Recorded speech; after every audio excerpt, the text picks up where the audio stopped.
বিসমিল্লাহির রহমানির রাহিম। ছোয়াদ। শপথ উপদেশপূর্ণ কুরআনের, বরং যারা কাফের তারা অহংকার ও বিরোধিতায় লিপ্ত। তাদের আগে আমি কত জনগোষ্ঠীকে ধ্বংস করেছি। অতঃপর তারা আর্তনাদ করতে শুরু করেছে, কিন্তু তাদের নিষ্কৃতি লাভের সময় ছিল না। তারা বিস্ময়বোধ করে যে তাদেরই কাছে তাদের মধ্যে থেকে একজন সতর্ককারী আগমন করেছেন। আর কাফেররা বলে, এত এক মিথ্যাচারী জাদুকর। সে কি বহু উপাস্যের পরিবর্তে এক উপাস্যের উপাসনা সাব্যস্ত করে দিয়েছে। নিশ্চয় এটা এক বিস্ময়কর ব্যাপার। তাদের কতিপয় বিশিষ্ট ব্যক্তি এ কথা বলে প্রস্থান করে যে, তোমরা চলে যাও এবং তোমাদের উপাস্যদের পূজায় দৃঢ় থাকো। নিশ্চয়ই এ বক্তব্য কোনো বিশেষ উদ্দেশ্যে প্রণোদিত। আমরা সাবেক ধর্মে এ ধরনের কথা শুনিনি। এটা মনগড়া ব্যাপার বই নয়। আমাদের মধ্য থেকে শুধু কি তারই প্রতি উপদেশ বাণী অবতীর্ণ হল। বস্তুত ওরা আমার উপদেশ সম্পর্কে সন্দিহান, বরং ওরা এখনো আমার মার আস্বাদন করেনি। নাকি তাদের কাছে আপনার পরাক্রান্ত দয়াবান পালনকর্তার রহমতের কোনো ভাণ্ডার রয়েছে, নাকি নভমণ্ডল, ভূমণ্ডল ও এতদুভয়ের মধ্যবর্তী সবকিছুর উপর তাদের সাম্রাজ্য রয়েছে। থাকলে তাদের আকাশে আরোহণ করা উচিত রশি ঝুলিয়ে। এক্ষেত্রে বহু বাহিনীর মধ্যে ওদেরও এক বাহিনী আছে, যা পরাজিত হবে।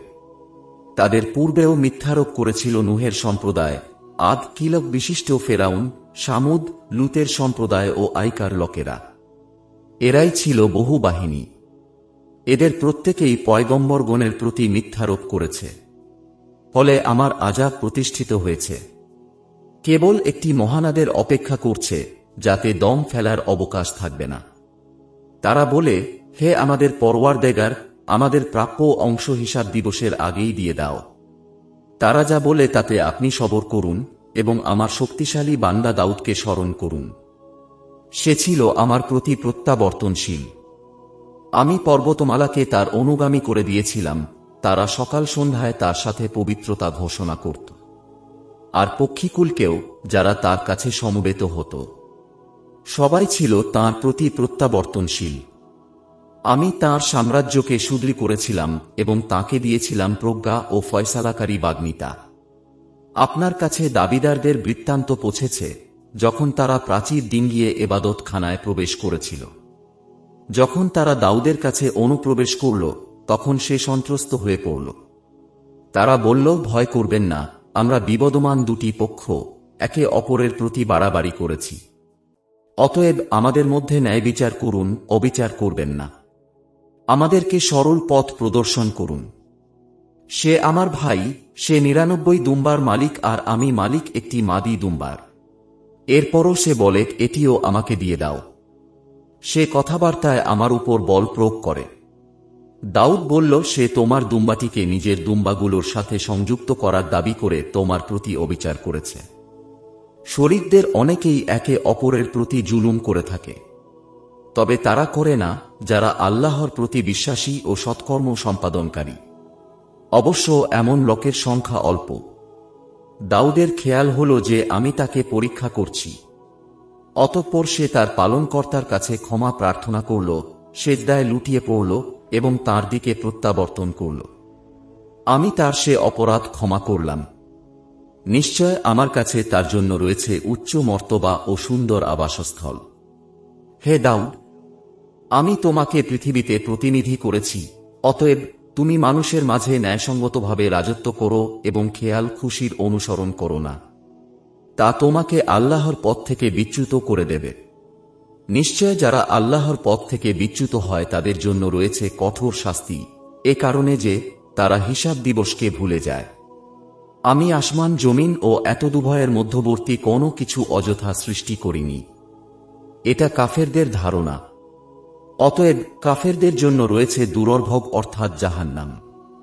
আমি কি বিশ্বাসী ও সৎকর্মীদেরকে পৃথিবীতে বিপর্যয় সৃষ্টিকারী কাফেরদের সমতুল্য করে দেব? না, খোদা ভীরুদেরকে পাপাচারীদের সম্মান করে দেব। এটি একটি বরকতময় কিতাব, যা আমি আপনার প্রতি বরকত হিসেবে অবতীর্ণ করেছি, যাতে মানুষ এর আয়াতসমূহ লক্ষ্য করে এবং বুদ্ধিমানগণ যেন তা অনুধাবন করে। আমি দাউদকে সুলাইমান দান করেছি। সে একজন উত্তম বান্দা। সে ছিল প্রত্যাবর্তনশীল। যখন তার সামনে অপরাহ্নে উৎকৃষ্ট অশ্বরাজি পেশ করা হল, তখন সে বলল, আমি তো আমার পরওয়ারদেগারের স্মরণে বিস্মৃত হয়ে সম্পদের মহব্বতে মুগ্ধ হয়ে পড়েছি, এমনকি সূর্য ডুবে গেছে। এগুলোকে আমার কাছে ফিরিয়ে আনো। অতঃপর সে তাদের পা ও বলদেশ ছেদন করতে শুরু করল।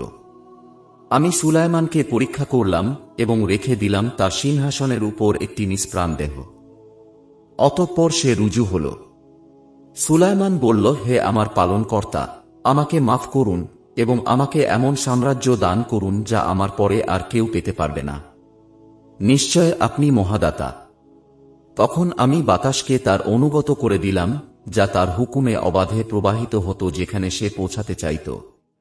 আর সকল শয়তানকে তার অধীন করে দিলাম, অর্থাৎ যারা ছিল প্রাসাদ নির্মাণকারী ও ডুবুরি, এবং অন্য আরও অনেককে অধীন করে দিলাম যারা আবদ্ধ থাকত শৃঙ্খলে। এগুলো আমার অনুগ্রহ, অতএব এগুলো কাউকে দাও অথবা নিজে রেখে দাও, এর কোনো হিসেব দিতে হবে না। এগুলো আমার অনুগ্রহ, অতএব এগুলো কাউকে দাও অথবা নিজে রেখে দাও, এর কোনো হিসেব দিতে হবে না। নিশ্চয় তার জন্য আমার কাছে রয়েছে মর্যাদা ও শুভ পরিণতি।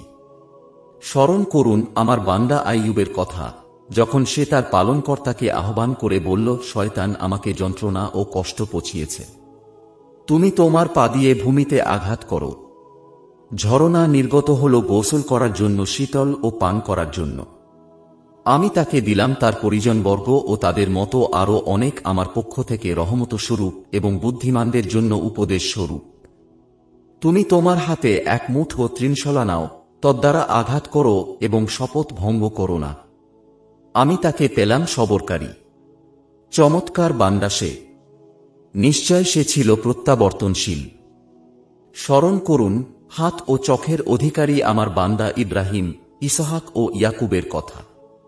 আমি তাদের এক বিশেষ গুণ তথা পরকালের স্মরণ দ্বারা স্বাতন্ত্র্য দান করেছিলাম, আর তারা আমার কাছে মনোনীত ও শতলোকদের অন্তর্ভুক্ত।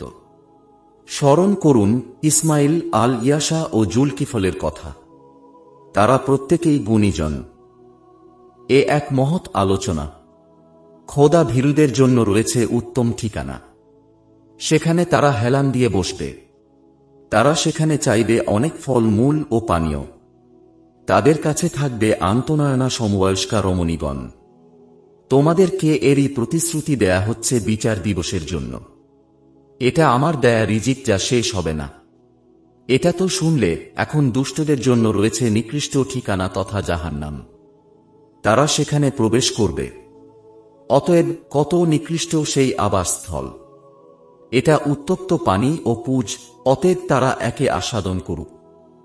এ ধরনের আরও কিছু শাস্তি আছে। এই তো একদল তোমাদের সাথে প্রবেশ করছে। তাদের জন্য অভিনন্দন নেই, তারা তো জাহান্নামে প্রবেশ করবে। তারা বলবে, তোমাদের জন্য ও তো অভিনন্দন নেই। তোমরাই আমাদেরকে এ বিপদের সম্মুখীন করেছ। অতএব এটি কতই না ঘৃণ্য আবাসস্থল। তারা বলবে, হে আমাদের পালনকর্তা, যে আমাদেরকে এর সম্মুখীন করেছে, আপনি জাহান্নামে তার শাস্তি দ্বিগুণ করে দিন। তারা আরও বলবে, আমাদের কি হল যে আমরা যাদেরকে মন্দ লোক বলে গণ্য করতাম তাদেরকে এখানে দেখছি না? আমরা কি অহেতুক তাদেরকে ঠাট্টার পাত্র করে নিয়েছিলাম? না, আমাদের দৃষ্টি ভুল করছে এটা, অর্থাৎ জাহান্নামীদের পারস্পরিক বাদবিতণ্ডা অবশ্যম্ভাবী। বলুন, আমি তো একজন সতর্ককারী মাত্র, এবং এক পরাক্রমশালী আল্লাহ ব্যতীত কোনো উপাস্য নেই। তিনি আসমান জমিন ও এতদুভয়ের মধ্যবর্তী সবকিছুর পালনকর্তা, পরাক্রমশালী, মার্জনাকারী। বলুন, এটি এক মহাসংবাদ যা থেকে তোমরা মুখ ফিরিয়ে নিয়েছ।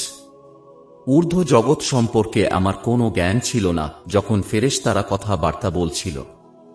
আমার কাছে এ ওহী আসে যে আমি একজন স্পষ্ট সতর্ককারী।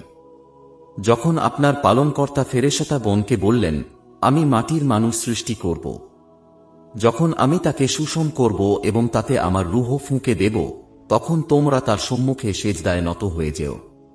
অতঃপর সমস্ত ফেরেশতাই একযোগে সেজদায় নত হল। কিন্তু ইবলিস, সে অহংকার করল এবং অস্বীকারীদের অন্তর্ভুক্ত হয়ে গেল।